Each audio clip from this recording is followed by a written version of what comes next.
করেছেন আকাশ এবং পৃথিবী কার? হে নবী, আপনি বলুন সেই মহান স্রষ্টার যিনি রহমতকে, করুণাকে, ভালোবাসাকে নিজের জন্য প্রয়োজনীয় করেছেন। ভালোবাসা দেওয়া, করুণা করা, মহব্বত করা যিনি নিজের জন্য প্রয়োজনীয় করে দিয়েছেন।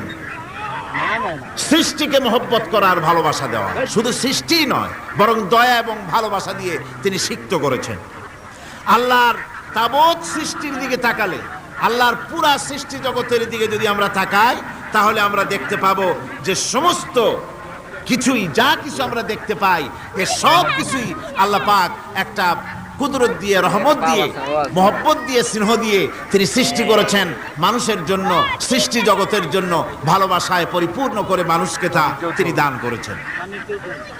যেমন অন্য আয়াতের মধ্যে আল্লাহ পাক বলছেন, ওয়াসাখখারা লাকুম মা ফিস সামা